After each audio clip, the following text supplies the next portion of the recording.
Em um vídeo publicado anteriormente, nós mostramos que a maioria dos palavrões que conhecemos está de uma forma ou de outra atrelada à sexualidade. Quando estamos com raiva de alguém, por exemplo, mandamos essa pessoa se fuder, não é mesmo? Ou seja, mandamos essa pessoa fazer sexo. Até mesmo quando dizemos que alguém é um pentelho ou um escroto, isso tem relação direta com nossa anatomia sexual, assim como a expressão ai que saco. Existe até uma piada sobre isso.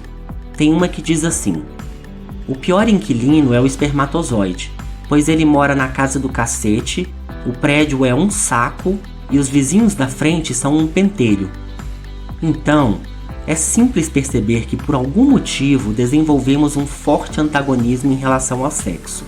E nesse vídeo vamos justamente discutir as origens dessa imensa distorção. De onde será que veio esse gritante rebaixamento da sexualidade? Sem sombra de dúvidas, essa desqualificação do sexo está diretamente atrelada ao surgimento e expansão do cristianismo, como sintetiza o pesquisador Luiz Felipe Ribeiro. A influência da tradição judaico-cristã sobre a sexualidade ocidental é bem conhecida. Interdição, repressão e negação são a herança de 2 milênios de presença cristã. É muito fácil demonstrar essa relação entre cristianismo e repressão sexual.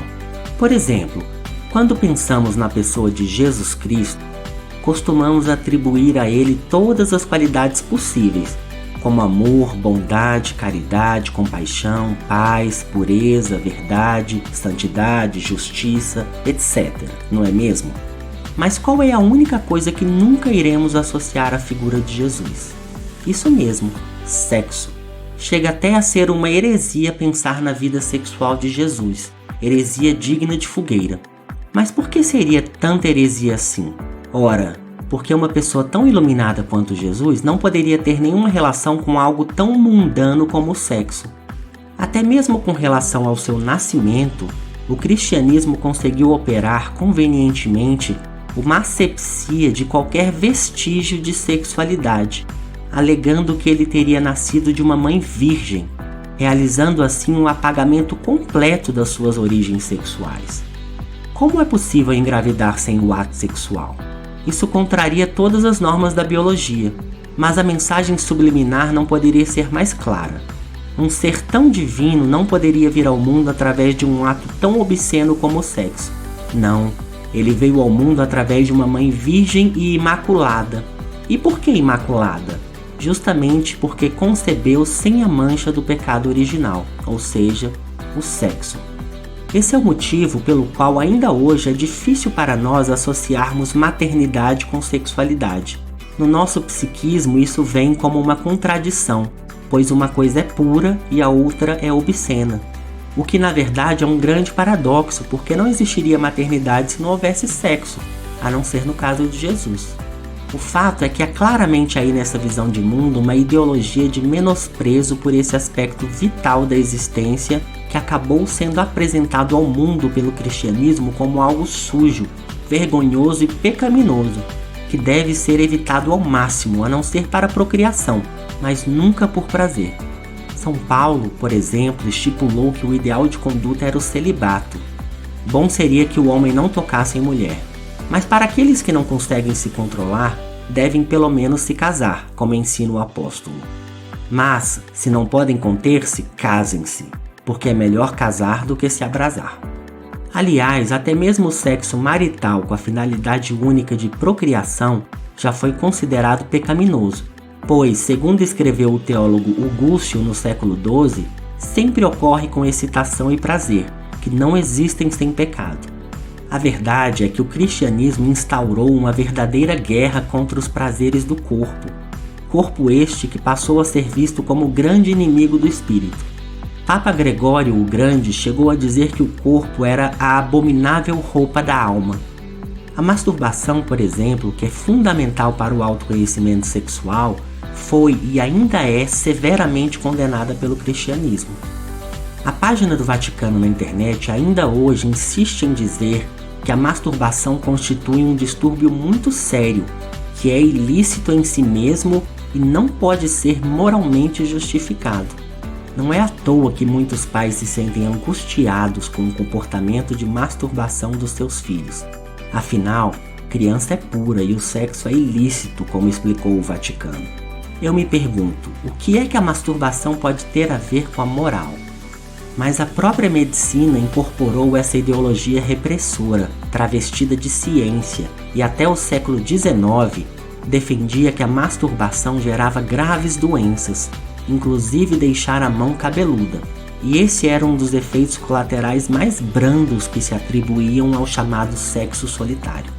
A lista de doenças masturbatórias era imensa: tuberculose, loucura, cegueira, anemia, envelhecimento precoce, calvície e epilepsia são apenas algumas delas, como demonstra o livro Sexo Solitário, uma história cultural da masturbação, do historiador americano Thomas Laqueur.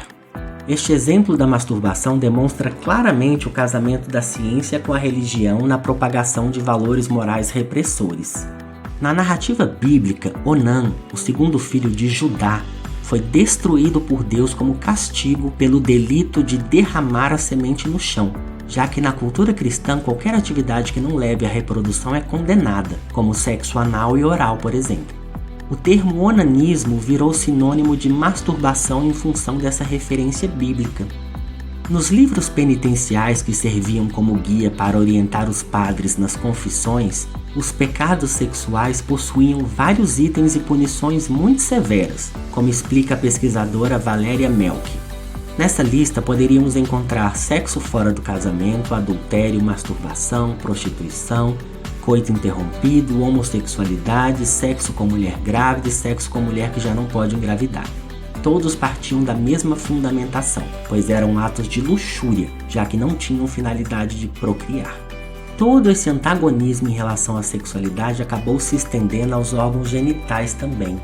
De acordo com o escritor Moacir Ciliar em seu livro Manual da Paixão Solitária, no hebraico antigo, tocar a própria genitália era vedado aos homens até na hora de urinar. Segundo o autor, na tradição judaica, o pênis já nasce impuro, tanto é que é preciso tirar um pedaço dele na circuncisão. No célebre registro de Pero Vaz de Caminha para a corte portuguesa quando da descoberta do Brasil, o escrivão cristão se mostra muito surpreso com a naturalidade com que os índios mostravam seus corpos, sem nenhuma vergonha. Eles andam nus, sem cobertura alguma, não fazem o menor caso de encobrir ou de mostrar suas vergonhas. Chama atenção o fato do escrivão se referir aos órgãos genitais como vergonhas, mas esse foi o legado deixado pela ideologia cristã a respeito do corpo nu, algo vergonhoso que deve ser escondido. Ainda hoje, alguns pais ensinam os filhos que se dormirem pelados, o anjo da guarda não irá visitá-los à noite, como se houvesse algo intrinsecamente errado com o nosso próprio corpo. Já na Grécia Antiga, o corpo era venerado e as estátuas eram esculpidas enaltecendo o corpo nu. Com a expansão do cristianismo, passou-se a cobrir os órgãos genitais dessas estátuas com folhas de figueira, pois o corpo nu virou um sinal de vergonha. O Papa Pio IX foi ainda mais longe. Pegou um malho e cinzel e saiu cortando fora os pintos das estátuas, em 1857. Por incrível que pareça, os resquícios dessa vergonha permanecem até hoje.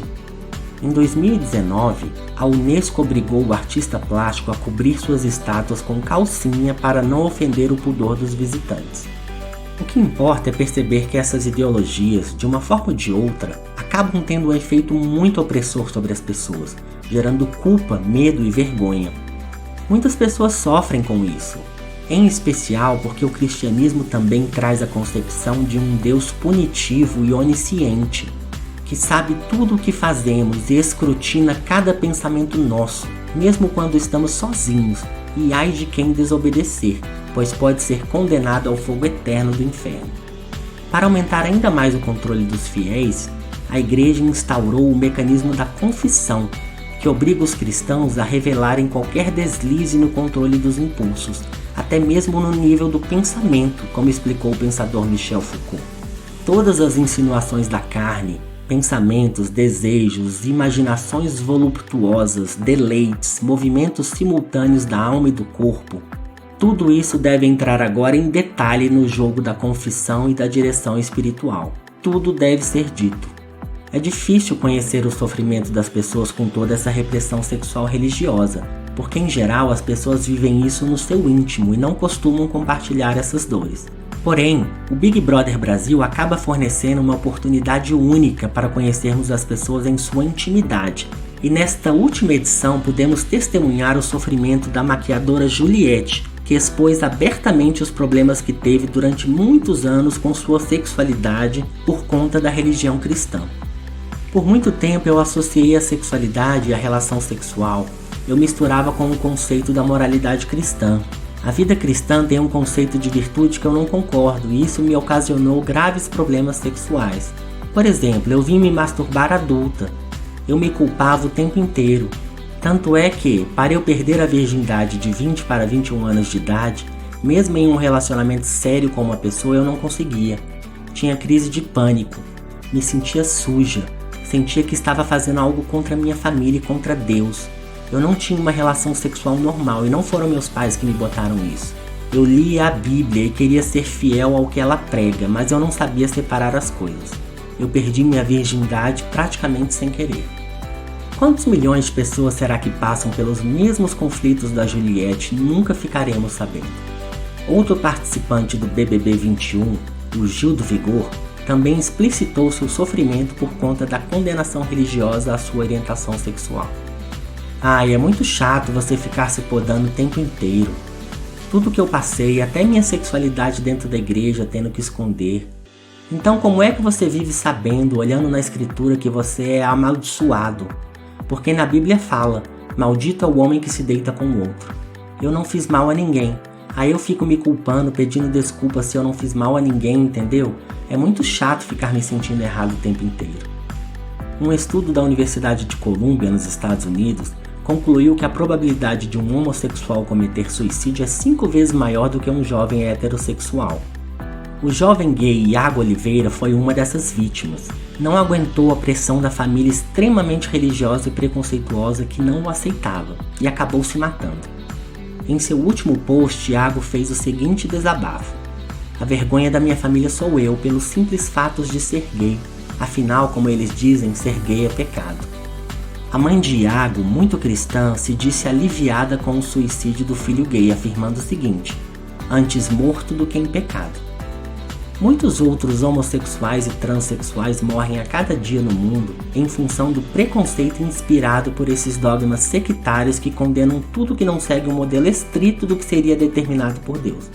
Outro elemento da cultura cristã que gera muito sofrimento é a obsessão com a virgindade e a abstinência sexual antes do casamento. Essa obsessão cristã com a exigência de se casar virgem leva inúmeras pessoas a se casarem de forma prematura, apenas para terem o direito a fazer sexo sem pecar. Essa mesma exigência de abstinência sexual antes do casamento gera muita contradição interna e leva diversas pessoas a burlarem essa norma fazendo apenas sexo anal para se manterem virgens até o casamento. Claro que isso tudo é vivido com muita culpa e vergonha. O pior de tudo isso é que toda essa proibição em cima da sexualidade só fez gerar uma gigantesca obsessão com o sexo. Essa é uma lei psíquica básica. Tudo que é proibido é desejado, toda repressão gera obsessão. Não é nem um pouco à toa que 30% de todo o tráfego mundial de dados da internet gira em torno da pornografia. Cerca de 29 petabytes de dados são transferidos pelos internautas todo mês, quase 50 gigabytes por segundo. Apenas um único site de pornografia, o Xvideos, tem mais de 350 milhões de visitantes por mês e o vício em pornografia só cresce no mundo. A grande verdade é que essas ideologias repressivas adoeceram o ser humano, fazendo-o lutar contra ele mesmo, o ego lutando contra o corpo, contra os ditos pecados da carne, ou como ensinou o evangelista Pedro, os desejos carnais que guerreiam contra a alma. O psiquiatra Wilhelm Reich afirmou em seu livro A Função do Orgasmo que o homem adoeceu psiquicamente em função de tanta distorção no terreno da sexualidade. Segundo ele, as enfermidades psíquicas são a consequência do caos sexual da sociedade. O homem é a única espécie biológica que destruiu a sua própria função sexual natural e está doente em consequência disso. Por causa da sua educação sexualmente defeituosa, A grande maioria dos homens e mulheres é sexualmente perturbada, permanecendo insatisfeita durante as relações sexuais. A conclusão que tiramos de toda essa reflexão é que para ter uma vida sexual saudável e satisfatória, é crucial se libertar dessa moralidade repressora que herdamos da cultura judaico-cristã. Definitivamente, sexo e moral não combinam. Toda ação humana deve sim ser conduzida por princípios éticos, mas isso é muito diferente de uma moralidade repressora, que normatiza o que é certo e errado, o que é aceitável e o que não é, deixando um saldo psicológico de frustração, culpa e medo. Ética é muito diferente da moral. A moral dita o que é certo e errado, de fora para dentro, sem considerar a vivência interna de cada um. A moralidade insufla a patrulha ideológica dos costumes, que fica pronta para julgar e recriminar qualquer um que saia da linha. Já a ética se refere a princípios universais de respeito e cuidado com o próximo e a si mesmo. A sabedoria antiga sempre exaltou a importância do autoconhecimento. No templo de Apolo, em Delfos, consta a máxima "conhece-te a ti mesmo", bastante semelhante ao provérbio que se encontrava no templo de Luxor, no Antigo Egito. Homem, conhece a ti mesmo, assim conhecerás os deuses. Talvez, no que se refere ao desenvolvimento sexual, seja mais importante se conhecer do que obedecer às regras de conduta estabelecidas pelas religiões. E não tem como se conhecer sem experimentar. E para experimentar é necessário deixar de fora toda preocupação com o certo e errado e se permitir ser guiado pelo prazer e pela curiosidade, tendo sempre o autoconhecimento e a ética como balizadores da nossa ação. Sexo é uma necessidade biológica, assim como dormir e se alimentar. Não precisamos de moralidade na hora das refeições, basta fazer escolhas inteligentes e saudáveis. O mesmo vale para o sexo. A regra é explorar e descobrir o que nos faz bem, sem neura e sem culpa. Simples assim.